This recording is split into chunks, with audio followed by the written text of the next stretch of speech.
ನಮಸ್ತೆ. ಏನು ಎಲ್ರಿಗೂ ನಮಸ್ತೆ ಸರ್. ಇದೊಂದು ಅಗ್ರಿಕಲ್ಚರ್ ಲ್ಯಾಂಡು. ಈಗ ನಾನು ಹೋಗ್ತಾ ಇರ್ತಕ್ಕಂಥದ್ದು ರಸ್ತೆ. ಇದು ರೆಕಾರ್ಡ್ ರಸ್ತೆನೇ, ಅಂದರೆ ಒಂದು 20 ಅಡಿ ರಸ್ತೆ ಇದೆ. ಓಕೆ, ಈ ಮಣ್ಣು ರೆಡ್ ಆ್ಯಂಡ್ ಬ್ರೌನು ಇಲ್ಲಿ ನೋಡ್ತಾ ಇದ್ದೀರಲ್ಲ, ಇದು ರೆಡ್ ಆ್ಯಂಡ್ ಬ್ರೌನು. ನೋಡಿ, ಆ ಕಡೆ ಒಬ್ಬರು ಕೋಕೋನಟ್ಸ್ ಮತ್ತು ಈ ಲ್ಯಾಂಡಿನ ಹಿಂಭಾಗಕ್ಕೂ ಕೂಡ ಕೋಕೋನಟ್ಸ್ ಬಾಳೆ ಹಾಕ್ಕೊಂಡಿದ್ದಾರೆ. ಓಕೆ, ಈಗ ನಾನು ಹೇಳ್ತಕ್ಕಂಥ ಆಸ್ತಿ ಬಂದು 28 ಕುಂಟೆ. 28 ಕುಂಟೆಗೆ 2 RTC ಬರುತ್ತದೆ. ಒಂದು 13 ಕುಂಟೆ, ಒಂದು 15 ಕುಂಟೆ ಒಂದು. ಸೊ ಈಗ ನಾನು ಹೇಳ್ತಕ್ಕಂಥ ಆಸ್ತಿ ಈ ಒಂದು ರಸ್ತೆಗೆ ಹೊಂದ್ಕೊಂಡಂಗಿದೆ ಇದು. ಸೊ ಈಸ್ಟ್ ವೆಸ್ಟ್ ಇರತಕ್ಕಂಥ ಈ ಒಂದು ಆಸ್ತಿ ಎಲ್ಲ ಕ್ಲೀನ್ ಮಾಡಿ ಸ್ವಲ್ಪ ಬ್ರೌನ್ ಮಿಕ್ಸ್ ಇದೆ ನೋಡಿ. ಇದೇ ಮಣ್ಣು.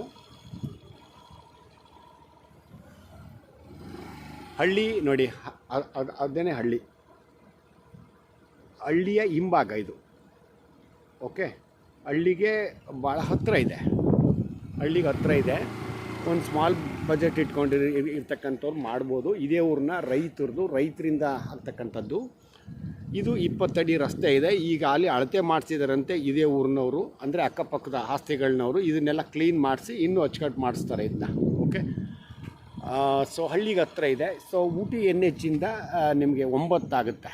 ಊಟಿ NH ಇಂದ 9 ಆಗುತ್ತೆ. ಚಾಮರಾಜನಗರ ರಿಜಿಸ್ಟ್ರೇಷನ್ ಇದು. ಅಂದರೆ ಅರವೆ ಹೋಬಳಿ ಚಾಮರಾಜನಗರ ರಿಜಿಸ್ಟ್ರೇಷನ್. ಇಲ್ಲಿ ತನಕನೂ ಇವರ ಅಣ್ಣ ತಮ್ಮದಿರೋದು ಇದು 2 ಭಾಗ. 28 ಕುಂಟೆ ಅದರಲ್ಲಿ ಇವರು ಕೊಟ್ಬಿಟ್ಟಿದ್ದಾರೆ 28 ಕುಂಟೆ.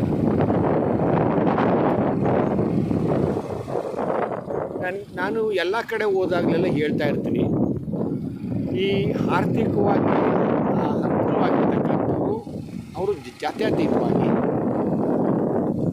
ಪಂಪ್ಸೆಟ್ ಮಾಡ್ಕೊಂಡಿದ್ದಾರೆ. ಬಾಳೆ, ಕೋಕೋನಟ್ಸು ಈ ಥರ ಎಲ್ಲ ಹಾಕ್ಕೊಂಡಿದ್ದಾರೆ ನೋಡಿ. ಅದ್ಬಸ್ತ್ ಮಾಡಿ ಈ ಒಂದು ರೋಡ್ದು ಅಳತೆ ಮಾಡಿ ಕಲ್ಲಿಟ್ಟಿದ್ದಾರೆ ನೋಡಿ. ಇದೇ ಡಾಂಬರ್ ರಸ್ತೆಯಿಂದ 2ನೇ ಲ್ಯಾಂಡ್. ಅದೇ ಊರು, ಹಳ್ಳಿಯ ಹಿಂಭಾಗಕ್ಕಾದಂಗಿದೆ ನೋಡಿ. ಅದೇ ಊರು. ಅಲ್ಲಿ ಒಬ್ಬರು ಹಸು ಇಟ್ಕೊಂಡು ಹೋಗ್ತಾ ಇದ್ದಾರಲ್ಲ, ಸ್ವಲ್ಪ ಮುಂದಕ್ಕೆ ಹೋದರೆ ಊರು. ಸೊ ಹೀಗೆ ಹೋದರೆ ಊಟಿ NHಗೆ ಹೋಗುತ್ತೆ. ಇಲ್ಲಿಂದ 2ನೇ ಲ್ಯಾಂಡು, ಡಾಂಬರ್ ರಸ್ತೆಯಿಂದ 2ನೇ ಲ್ಯಾಂಡು. ಓಕೆ, 28 ಒಂದಷ್ಟು ಜನ ಪಂಪ್ಸೆಟ್ ಮಾಡ್ಕೊಂಡಿದ್ದಾರೆ, ಇನ್ನೊಂದಷ್ಟು ಜನ ಹಾಗೆ ಇಟ್ಕೊಂಡಿದ್ದಾರೆ. ಅದರಲ್ಲೂ ವಿಶೇಷವಾಗಿ ಈ ಸಾರಿ ಮಳೆ ಇಲ್ಲದೆ ಇರೋದ್ರಿಂದ, ಅಂದರೆ ಎಲ್ಲ ಕಡೆನೂ ಇಲ್ಲ, ಪಂಪ್ಸೆಟ್ಗಳು ಸ್ವಲ್ಪ ಸ್ಲೋ ಆಗಿದೆ. ಅಂದರೆ 2 ಇಂಚ್ ಇರೋದು 1.5 ಇಂಚ್ ಓಡುತ್ತೆ, 1.5 ಇಂಚ್ ಇರೋದು 1 ಇಂಚ್ ಬಂದಿದೆ. ಏನಾದರೂ ಸರಿ ಮಳೆ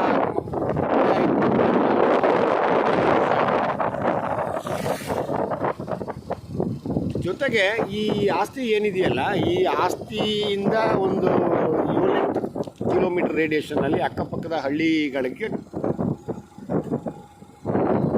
ಕಬಿನಿ ರಿವರಿಂದ ನೀರರ್ಸ ಅಂತ ಒಂದು ಯೋಜನೆ ಹಾಲಿ ಆಗಿದೆ. ಒಂದು 15-20 ವರ್ಷಗಳಿಂದನೇ ಆಗಿದೆ.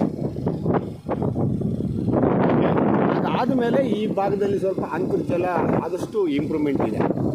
ಇಲ್ಲ ಅಂತ ನಾನು ಹೇಳೋದಿಲ್ಲ.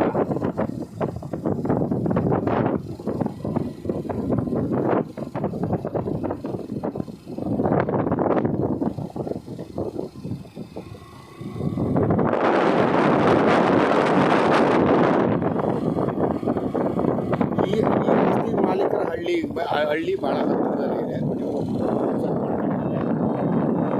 ಅಲ್ಲಿ ನಾನು ಆಗಲೇ ಹೇಳ್ದಂಗೆ ಸ್ವಲ್ಪ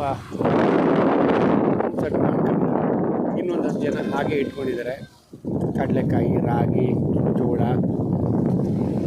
ಸೂರ್ಯಕಾಂತಿ, ಇನ್ನಿತರ ಕ್ರಾಪ್ಗಳನ್ನೆಲ್ಲ ಹಾಕ್ತಾರೆ. ಸೊ ನೀರಾವರಿ ಯಾರು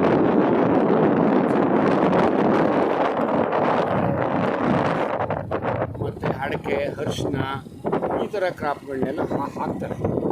ಈ ಭಾಗದಲ್ಲಿರ್ತಕ್ಕಂಥ ಊರುಗಳೆಲ್ಲವೂ ಕೂಡ ರೆಡ್ಡೆಸ್ಟು. ಆ ಊರಿಂದ ಆ ಕಡೆಗೆ ಒಂದು ರೆಡ್ ಸಾಯಿಲ್ಗಳಿದ್ದಾವೆ.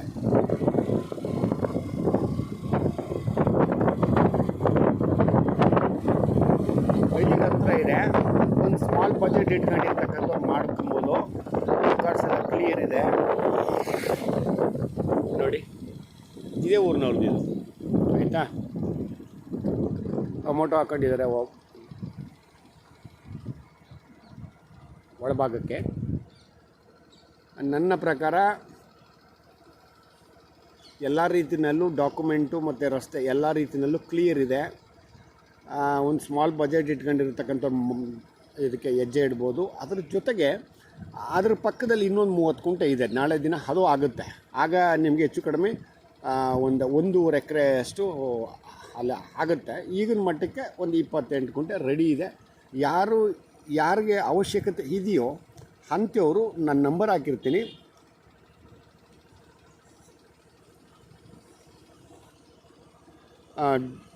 ನನ್ನ ನಂಬರ್ ಇರುತ್ತಲ್ಲ, ಅದು